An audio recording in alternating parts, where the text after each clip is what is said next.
नमस्कार, जय हिंद, जय भारत। आप सभी का स्वागत है KRT न्यूज चैनल में। आज हम लोग बातचीत करने वाले हैं कर्नाटक विधानसभा चुनाव को लेकर एग्जिट पोल के बारे में। ऐसे में कर्नाटक में कई पार्टियां, वही कई चैनल अलग अलग रुझान बताते हैं, लेकिन हम आपको वही रुझान बताते हैं जो सबसे सटीक व सबसे ज़्यादा मत हासिल होता है। आज कर्नाटक विधानसभा चुनाव 2023 को लेकर ABP न्यूज़ ने एग्जिट पोल जारी कर दिए है। वहीं हमारी 7 बड़ी एजेंसियों ने मिलकर भी एग्जिट पोल 11 तारीख को कर दिए है जारी। ऐसे में 10 मई को चुनाव हो गए थे, लेकिन आज 11 मई को आपको हम बता देंगे कि कर्नाटक में इस बार कौन सी पार्टी की सरकार बन रही है। वहीं 13 मई को आने वाला परिणाम आप अगर सबसे पहले देखना चाहते हो तो हमारे चैनल को सब्सक्राइब करके बेल आइकॉन का बटन जरूर दबाना। वहीं मार्च के एंड की बात करें तो मार्च के एंड में भी, अप्रैल के एंड में भी सर्वे जारी हुए थे, लेकिन उनके अनुसार कर्नाटक में रुझान कुछ और थे। लेकिन अब रुझान कुछ और देखने को मिल रहे, क्योंकि बीजेपी के कई दिग्गज नेता जैसे PM मोदी ने कर्नाटक में इस बार रैलियां पर रैलियां निकाली, जिनके तहत लोगों में माहौल बदलता हुआ नजर आया। तो दूसरी तरफ कांग्रेस पार्टी के कई दिग्गज नेता जैसे राहुल गांधी ने भी अपने प्रयासों में कोई कमी नहीं रखी। तो इसके तहत कर्नाटक में इस बार कौन सी पार्टी की सरकार बनेगी। कर्नाटक में अगर पिछले 38 सालों से देखा जाए तो प्रत्येक 5 वर्ष में आपको सरकार बदलती हुई नजर आएगी। क्या इस बार भी ऐसा ही होगा? बीजेपी से कांग्रेस की सरकार बन जाएगी या फिर बीजेपी पार्टी फिर से अपनी बाजी मार जाएगी? कर्नाटक में अगर बात करें चुनावी रण की तो इस बार दलित के खाते में 36 सीट, मतलब दलित के लिए अधिसूचित 36 सीटें है, आदिवासियों के लिए 15 सीटें, 173 सामान्य है, वही 1 सीट मनोनीत होगी। आपको सर्वे की तरफ लेकर चलते हैं। उससे पहले आप चैनल पर नए हो तो चैनल को सब्सक्राइब जरूर करिएगा। इसी के साथ पहला जिला आपके सामने आ रहा है बेंगलुरु शहरी, जिसमें कुल 4 विधानसभा की सीटें, जिनमें से बीजेपी के खाते में 1 सीट, JDS के खाते में 1 सीट, कांग्रेस के खाते में 2 सीट, अन्य पार्टियों के खाते में 0 सीट। धारवाड़ जिला, जिसमें कुल 7 विधानसभा की सीटें, जिनमें से कांग्रेस के खाते में 4 सीटें, बीजेपी के खाते में 2 सीटें,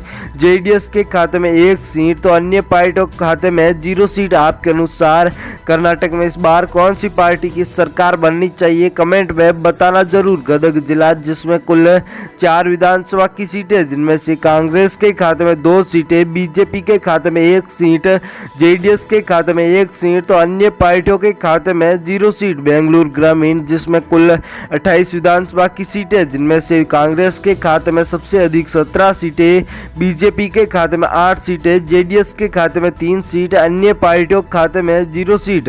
कोलार जिला, जिसमें कुल 6 विधानसभा की सीटें, जिनमें से बीजेपी के खाते में 3 सीटें, कांग्रेस के खाते में 2 सीटें, JDS के खाते में 1 सीट, तो अन्य पार्टियों के खाते में 0 के आंकड़े नजर आ रहे। चिंकमगलूर, जिसमें कुल 5 विधानसभा की सीटें, जिनमें से बीजेपी पार्टी भारी पड़ती हुई एकमात्र जिला है जहां 3 सीटें, वहीं कांग्रेस के खाते में 2 सीटें, JDS व अन्य पार्टियों के खाते में 0 सीटें। चामराजनगर, जिसमें कुल 4 विधानसभा की सीटें, जिनमें से बीजेपी व कांग्रेस के मध्य 2-2 सीटों के साथ टक्कर का माहौल देखने को मिल रहा है, तो JDS व अन्य पार्टियों के खाते में 0 सीटें। इसी के साथ बीदर जिला आ चुका, जिसमें कुल 6 विधानसभा की सीटें हैं, उनमें से कांग्रेस के खाते में 4 सीटें, बीजेपी के खाते में 1 सीट, JDS के खाते में 1 सीट, तो अन्य पार्टियों के खाते में 0 के आंकड़े। बांगलकोट जिला, जिसमें कुल 7 विधानसभा की सीटें, जिनमें से बीजेपी के खाते में 2 सीटें, JDS के खाते में 1 सीट, कांग्रेस के खाते में 4 सीटें, तो अन्य पार्टियों के खाते में 0 के आंकड़े मिल रहे। दक्षिण कन्नड़ जिला, जिसमें कुल 8 विधानसभा की सीटें, जिनमें से कांग्रेस के खाते में 5 सीटें, बीजेपी के खाते में 2 सीटें, JDS के खाते में 1 सीट, तो अन्य पार्टियों के खाते में 0 के आंकड़े। बेल्लारी जिला, जिसमें से 9 सीटें, जिनमें से कांग्रेस के खाते में 6 सीटें, बीजेपी के खाते में 2 सीटें, JDS के खाते में 1 सीट, अन्य पार्टियों के खाते में 0 सीटें। वीडियो के एंड तक बनी रहेगी, एंड में महत्वपूर्ण जानकारी दी जाएगी। तुमकुर जिला, जिसमें 11 विधानसभा की सीटें, जिनमें से JDS के खाते में 2 सीटें, बीजेपी के खाते में 5 सीटें, कांग्रेस के खाते में 4 सीटें, अन्य पार्टियों के खाते में 0 सीटें। मैसूर जिला जिसमें कुल 11 विधानसभा की सीटें हैं, जिनमें से कांग्रेस के खाते में 7 सीटें, बीजेपी के खाते में 3 सीटें, जेडीएस के खाते में 1 सीट,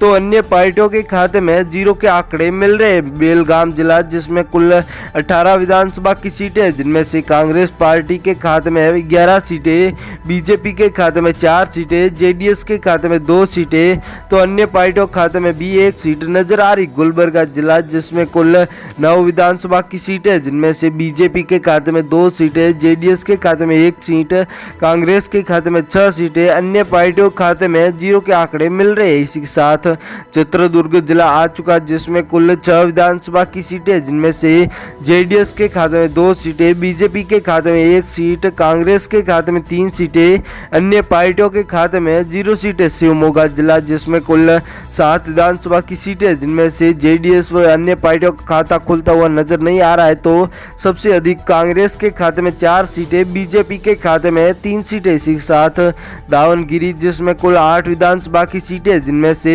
बीजेपी के खाते में 3 सीटें, जेडीएस के खाते में कोई सीट नहीं, तो कांग्रेस के खाते में 5 सीटें, अन्य पार्टियों का खाता भी खुलता हुआ नजर नहीं आ रहा। बीजापुर जिला जिसमें कुल 8 विधानसभा की सीटें, जिनमें से बीजेपी के खाते में 2 सीटें, जेडीएस के खाते में 1 सीट, कांग्रेस के खाते में 5 सीटें, तो अन्य पार्टियों का खाता खुलता हुआ नजर नहीं आ रहा। हमारे वह सभी न्यूज चैनलों के एग्जिट पोलों के अनुसार इस बार कांग्रेस पार्टी 100+ रहने वाली है, तो बाकी सभी पार्टियां जैसे बीजेपी 80 के करीब या 70 के करीब, जेडीएस इस बार 10 या 15 पर सिमटने वाली। जेडीएस ने पिछली बार किंग मेकर की भूमिका निभाई थी।